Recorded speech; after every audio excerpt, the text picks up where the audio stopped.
All right, you guys. Like you already know. I don't know. Now. This is like a distinguished or just a wonderful honor I have here to be with the iconic, the iconic. Some call you uncle. Some call you minister. Some call you just that singing somebody. I'm gonna just call you Uncle Larry. Larry Beasley. That's it. That's what everybody usually call me. I'm just about everybody's uncle in Chicago. Say hello to the people. Hello, my people. God bless you. We love you. I love you all too. Thank you so much. It's a blessing to be in your presence, man. It's just a blessing to be here. Since I met Jesus. Oh my God. What happened? There's been a burning? Burning. What kind of burning? Oh, such a burning. Where was it at? Deep. Down within. My God. No, I ain't got no space to run in, as you can see. I just Oh, fall what? out. Since I met Jesus. Don't mess around. I slam you on that piano. Give me a little bit of that. Oh, you want me to sing? Yes, I can't sing that. Since I met Jesus. Oh, my Lord. There's been a burning. Mm-hmm. Oh, such a burning. Deep down within. Oh, yes. See, now you want more, you gotta go listen to the CD. You gotta listen to the CD. That's what I tell everybody. Oh, I haven't seen it. Maybe it's on YouTube. Go ahead. You be all right. Well, I just wanted you to greet the people that love you so much. I love you too. I'm so proud of you. You're going places. Oh, thank you so You're going much. places, and you're really going to be somebody special. I appreciate This that. effort that you got going on, it's unerasable. Oh wow, appreciate that. You can't erase me sitting here talking to you. No, you can't. And all the other great gospel people. I saw you with Mama. Timmons. Oh yeah. And every time you get on, I see. I say, "Oh man, this is rich." and I'm praying that everything works out in your favor completely. Where you're at crew, not just longer you just traveling by yourself. Oh wow. You'll have a real serious professional. Yes, I received that. Doing what you're doing. Yeah. It starts out small, but it's gonna be big. Thank you. I promise you. Now, let me ask you, Uncle Larry. Tell us a little bit about the House of Style, Larry House of Style. How did that get started? It started in the basement. Okay. And it started like about 72. Larry asked, he says, "Lord, I'm tired of giving all my money to people that want to give me a runaround on some things." And he said, "Man, I want to be able to be a blessing to the people. And if you would bless my hands to be able to sit down at this machine and put things together, and it'll be affordable, and everybody's going to always look good." Wow. And that was a promise kept. Because, making garments is a gift. Mm-hmm. It's not something, you can go to school for it, but if you don't have the anointing and the imagination to do all that you've done, I don't even know how many robes have been actually made, but I know it's phenomenal. And it started right here in Chicago, go to the East Coast, West Coast, wherever. How did you come up with the name, Larry House of Style? Larry and I. Uh-huh. It's Larry. We had an acronym for our internet. So it's Larry House of Style. So it's LAHOSLA. Wow. That's Larry in the beginning and Larry in the end. So give me one of your fondest memories of making a job that you did designing or making some robes. Oh, our most famous and favorite thing is I always do something for Cosmopolitan. Of course. Because that was our palette. Our palette. But we've done so many things with Morgan Park, Fellowship. You name them. You just name them. We've done them for just about every preacher in the city. I said, yeah, just about, because we didn't always deal with the presidents and stuff like that. We made pacts with and had relationships with the pastors. Oh, wow. So we were always able to key in on that. Pastors would get behind them and make sure that they did what they were supposed to do and do right by us. And sometimes they did, sometimes they didn't. Because Wow. they're still, right now, some people still owe, but It's okay, though. you know. God is adapted. Yeah, God, Yeah. listen, I'm not suffering, thank God. Glory. I'm not suffering because, you know, your good Uh-huh. is never lost. That's right. So when you can walk away, you know, knowing what you know, Mm-hmm. and you know that God is in control, He's going to take care of you. That's a word right there. So right before I leave, I don't know. This just came to me. Give an encouraging word to a soloist within a church choir that's kind of itching to probably go out on their own career, or just give an encouraging word to help them to learn to sustain themselves until the appropriate time. Well, everything is in God's hands. Okay. Everybody's not saying, "Oh, I don't know why you all never struck out and got CDs and DVDs of your own and all that stuff," because you helped build up so much with Cosmopolitan and so on. So how be it that you didn't do it? I said, well, that was never ever an ambition for me. I've always been a church person, and in the choir, even from Christ Tabernacle days through all from helping Corinthian Temple Church of God in Christ, and then finally ended up over at Cosmopolitan. That was a career. Mm-hmm. Chosen by me, because there were a lot of people would have left a whole lot of those different circumstances because it didn't build them up. Right. But thank God for the spirit of Hayes, who really said to me, Larry, I didn't know. But Brunson told me that, but I didn't know. Mm-hmm. And said that was the singer right there, and I'm like, well, we both could sing. But the stamina, I guess, is probably a little more on my side.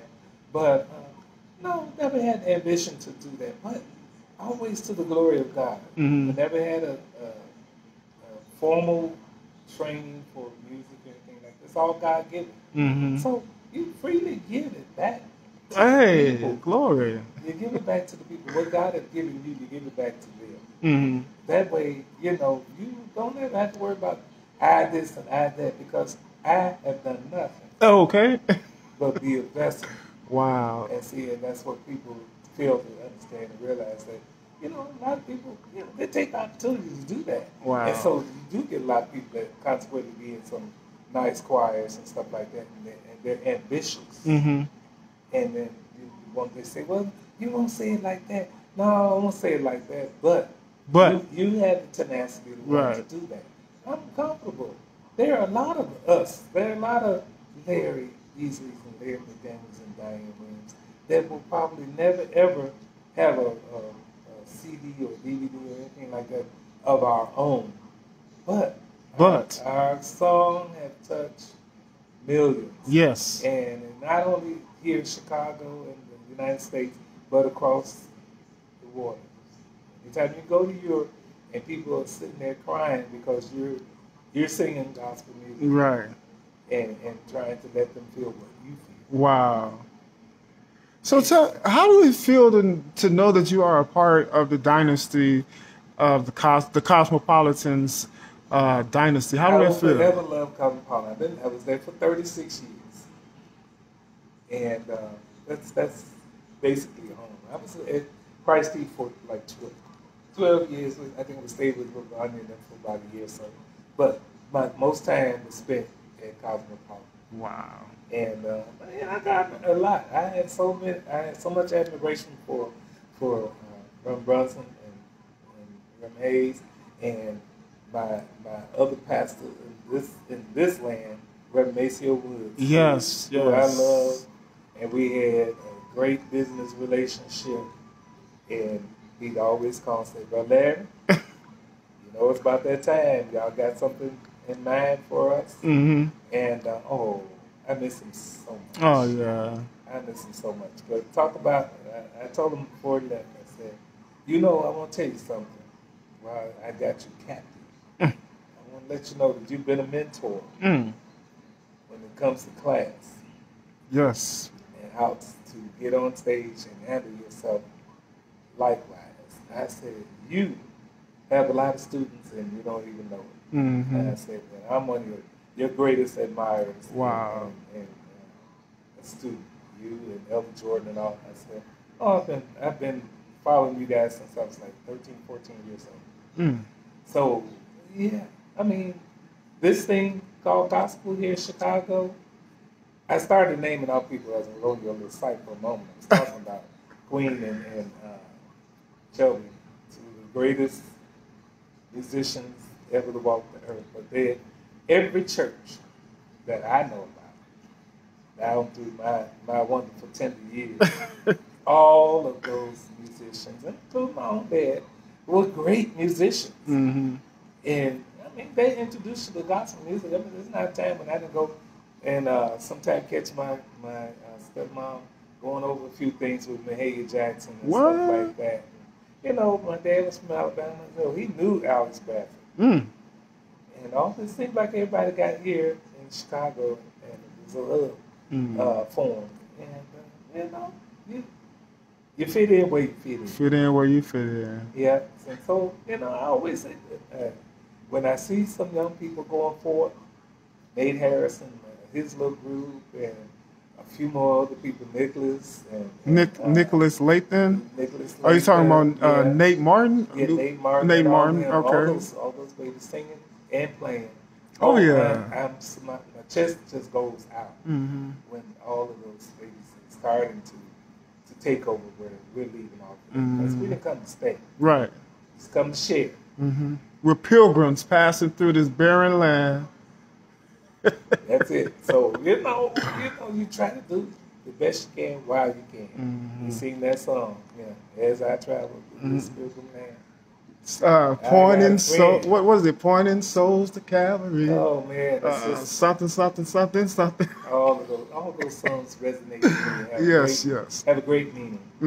And so I just be who I am. Yes. And if I feel so inclined, to invite you into my space. Your space. Yeah, my space. Because, again, I'm conscious to know that I'm sharing. It's like I'm sharing with you, and I know I gave you just a little light prophecy, but it will come to pass. Thank you. I receive it. It will come to pass. I promise you it will come to pass. You are going to sit back maybe in a few rise and set in the sun. You're going to say, ooh, I got a call. Somebody let them know that they're going to meet me downstairs by the creek. And that's, then it's really going to resonate with you. Say, oh, he was on it. Wow. He was on it. But it's not me, the Spirit of the Lord. When he says something, I speak. I don't be running around trying to flood people and all that stuff. When you hear it, you say it, and you're done. I definitely receive it. Your nephew, Dontre, he just asked you to sing something. He asked me, he said, please. So I'm just relating what he asked. I don't know what it is. Eddie Brown. I love him singing, so that you can have it all. So that you can get the glory out of my life. He does a fantastic job with that. Yeah. Don't just be yourself, Dontre. Don't be nobody else. You can't be me. He only made one me.